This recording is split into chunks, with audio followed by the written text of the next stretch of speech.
Good morning student.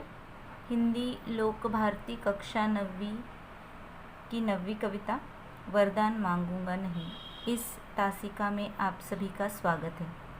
बच्चों, आज हम इस तासिका में कविता के ऊपर प्रकाश डालते हैं, वरदान मांगूंगा नहीं। इस कविता के कवि है शिवमंगल सिंह सुमन। अल्प परिचय इनका जान लेते हैं। शिवमंगल सिंह सुमन जी प्रगतिवादी कविता के स्तंभ कवि थे। उनकी कविता में जनकल्याण, प्रेम, रचनात्मक विद्रोह के स्वर मुख्य रूप से दिखाई देते हैं। इनकी प्रमुख कृतियां हैं हिल्लोल, जीवन के गान, युग का मेल, मिट्टी की बारात, विश्वास बढ़ता ही गया, वाणी की व्यथा आदि। महादेवी की काव्य साधना, गीति काव्य, उद्भव और विकास, यह इनकी गद्य रचनाएं हैं। प्रस्तुत कविता जो है, उस कविता में कवि ने कहा है कि जीवन एक संग्राम है। जीवन क्या है? जीवन एक महासंग्राम है, यानी जीवन जीना एक लड़ाई है और हमें इसी जीवन रूपी महासंग्राम का सामना करने के लिए सदैव तैयार रहना चाहिए। यानी हमें इस लड़ाई के लिए सदैव तैयार रहना चाहिए। हमें हमारे सामने कैसी भी परिस्थितियाँ आए, कैसी भी कठिनाइयाँ आए, लेकिन हमें हमारे कर्तव्य पर अडिग रहना चाहिए। यानी हमें अडिग रहने की सलाह कवि देते हैं। कवि जीवन में आने वाले संघर्षों का सामना अपने आत्मविश्वास, प्रयास व परिश्रम के द्वारा करने की सलाह देते हैं। तो आइए बच्चों, हम कविता पठन करते हैं। यह हार एक विराम है, जीवन महासंग्राम है। तिल तिल मिटूंगा पर दया की भीख मैं लूँगा नहीं, वरदान मांगूंगा नहीं। कवि कहते हैं कि वह एक स्वाभिमानी है, यानी कवि स्वाभिमानी है। इसीलिए वो कहते हैं कि वह ईश्वर से दया की भीख नहीं मांगना चाहते। वे कहते हैं कि जीवन एक बड़ा युद्ध है, जीवन महासंग्राम है, यानी जीवन एक युद्ध है और इस युद्ध में हार जीत तो चलती ही रहती है। जिस प्रकार युद्ध में किसी की हार किसी की जीत होती है, तो उसी प्रकार जीवन एक युद्ध है, जीवन एक महासंग्राम है और इस महासंग्राम में, इस युद्ध में हार जीत होती ही रहती है। कभी हार होती है तो कभी जीत भी हो सकती है। यदि जीवन में हार का सामना करना पड़ेगा तो वह घबराएंगे नहीं। यानी अगर जीवन में कभी उनके जीवन में अगर कभी हार आती है तो वो घबराएंगे नहीं। कवि कहते हैं कि जीवन में मिली हार बहुत दिन तक नहीं ठहरती। यानी जीवन में अगर निराशा मिलती है, जीवन में कोई कार्य नहीं होते तो वो बहुत दिन तक नहीं ठहरते। तो इसीलिए जीवन रूपी महासंग्राम में आने वाले दुखों एवं संघर्षों से वो भयभीत नहीं होते। वह तिल तिल कर मिटेंगे, यानी जब तक शरीर में प्राण है, यानी उनके शरीर में जब तक प्राण है तब तक वह संघर्ष करेंगे, यानी संघर्ष का सामना करेंगे और इस संघर्षों से बाहर निकलने के लिए वह ईश्वर से दया की भीख कदापि नहीं मांगेंगे। कवि कहते हैं कि मैं ईश्वर से कभी वरदान मांगूंगा नहीं। वरदान यानी आशीर्वाद। तो कवि कहते हैं कि मैं अपने बलबूते पर अपने संघर्ष का सामना करूंगा, लेकिन मैं इसके लिए भगवान से, ईश्वर से कभी आशीर्वाद नहीं मांगूंगा और ना ही दया की भीख मांगूंगा। मैं यह जीवन संग्राम स्वयं अपनी शर्तों पर लड़ूंगा और जीतूंगा। स्मृति सुखद प्रहरों के लिए, अपने खंडहरों के लिए, यह जान लो मैं विश्व की संपत्ति चाहूँगा नहीं, वरदान मांगूंगा नहीं। कवि कहते हैं कि जीवन सुख दुख का खेल है। यानी जीवन में एक पल सुख आता है तो दूसरे पल दुख आता है। यानी सुख पल भर के लिए मनुष्य के जीवन में आता है और फिर उस सुख की सुखद स्मृति में मनुष्य खो जाता है। यानी जब मनुष्य के जीवन में सुख आते हैं तो मनुष्य उस सुख की आगोश में खो जाता है। सुखद स्मृति जो है, यानी आनंद देने वाली जो यादें हैं, स्मृति यानी यादें, तो आनंद देने वाली जो यादें होती है वो मनुष्य को उल्लासित करती है। यानी सुखों के दिन मनुष्य को अच्छे लगते हैं। जब मनुष्य पर कोई विपदा नहीं होती, सारे सुख ही सुख होते हैं, तो ऐसे सुखों के दिन ऐसी यादें उसको उल्लासित करती है, आनंदित करती है।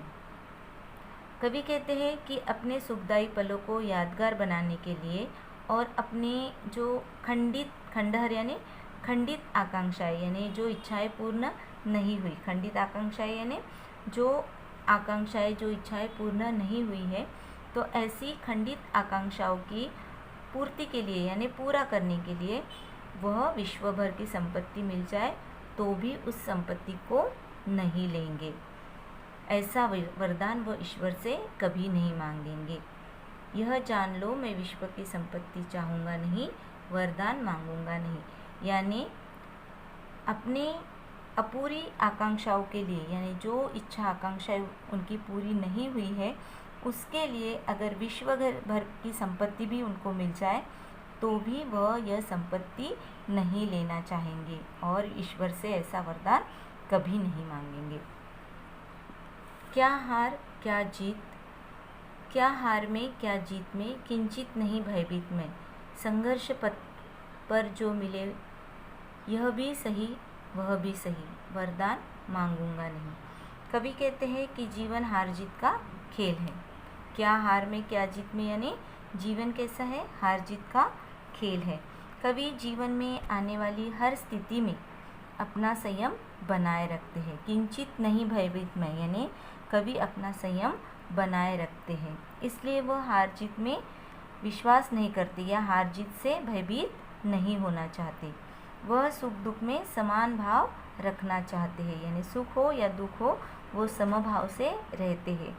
संघर्ष के पथ में जो कुछ मिले उसे अपनाकर वह आगे आगे बढ़ते हैं और इसके लिए वह ईश्वर से वरदान नहीं मांगेंगे। कवि कहते हैं कि संघर्ष में यानी जो कठिनाइयों के दिन आते हैं, जो कठिनाइयों के पल आते हैं, उसमें कुछ मिले न मिले, उसमें मुझे सफलता मिले न मिले, उसे अपना मानकर मैं आगे ही आगे बढ़ते रहूँगा, लेकिन ईश्वर से कभी वरदान मांगूंगा नहीं, दया की भीख नहीं मांगूंगा, आशीर्वाद नहीं मांगूंगा। लघुता न मेरी छुओ, लघुता न अब मेरी छुओ, तुम ही महान बने रहो। लघुता यानी छोटी बात, छुओ यानी छूना।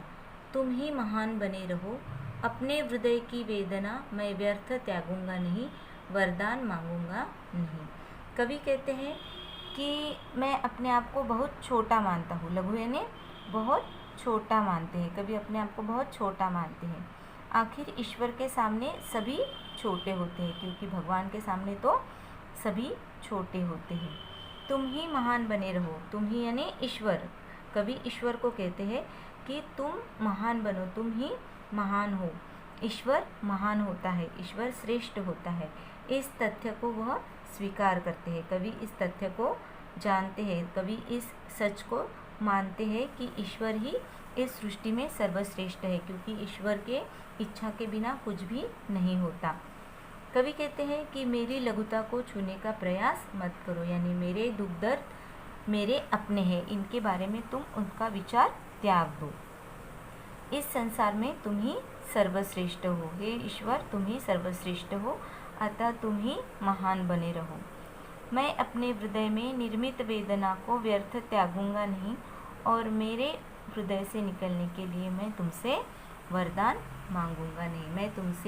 मैं तुम्हें अपने हृदय में से त्यागूंगा नहीं, यानी मेरे हृदय में तुम्हारे लिए जो स्थान है वही रहेगा। तुम्हारा स्थान मेरे हृदय में कम नहीं होगा और तुम्हारा नाम मेरे हृदय से भी नहीं जाएगा, लेकिन मैं अपनी प्रगति के लिए, अपने संघर्ष के लिए, अपनी इच्छा आकांक्षा के लिए तुमसे वरदान नहीं मांगूंगा।